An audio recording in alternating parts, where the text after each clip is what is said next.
Goa Organics వారి skin care, hair care, wellness products కోసం AP, తెలంగాణలో డిస్ట్రిబ్యూటర్లు కావాలను వివరాలకు స్క్రీన్ పైన ఉన్న నెంబర్కి కాల్ చేయండి. లోక్సభ ఎన్నికల తేదీ సమీపిస్తూ ఉండడంతో తెలంగాణలో రాజకీయ పార్టీలు స్పీడ్ పెంచాయి. ప్రజలతో మమేకం అయ్యేందుకు వినూత్న మార్గాలను ఎంచుకుంటున్నారు. ఎన్నికల ప్రచారంలో భాగంగా కాంగ్రెస్ అగ్రనేత రాహుల్ గాంధీ కిక్కిరిసిన ఆర్టీసీ బస్సులో ప్రయాణించి అందరినీ ఆశ్చర్యపరిచారు.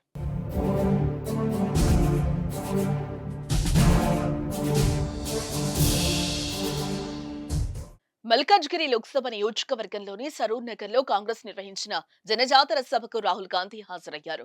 అనంతరం హైదరాబాద్ లోని బస్సులో ప్రయాణించారు. దిల్సుఖ్ నగర్ లో ఆయన ఆర్టీసీ బస్సు ఎక్కి ప్రయాణికులతో ముచ్చటించారు. పంచన్యాయ్ బ్రోచర్లను పంచిపెట్టారు. కాంగ్రెస్ మేనిఫెస్టోలో పొందుపరిచిన యువ న్యాయ్, కిసాన్ న్యాయ్, నారీ న్యాయ్, శ్రామిక్ న్యాయ్ గురించి ప్రయాణికులకు ఆయన వివరించారు. అలాగే రాష్ట్రంలో కాంగ్రెస్ ప్రభుత్వం అమలు చేస్తున్న ఉచిత బస్సు ప్రయాణ పథకంపై ఆరా తీశారు.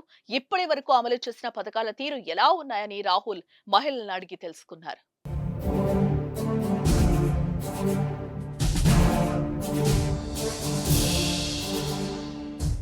రాహుల్ తో పాటు రేవంత్ రెడ్డి ఇతర కాంగ్రెస్ నేతలు బస్సులో వెళ్లారు.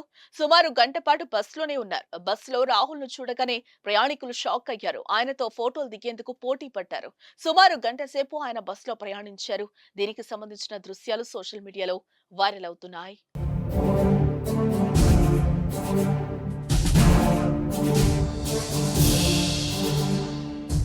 సుమన్ టీవీలో మీ పర్సనల్ అండ్ బిజినెస్ ప్రమోషన్స్ కోసం కింది నెంబర్కి కాంటాక్ట్ చేయండి.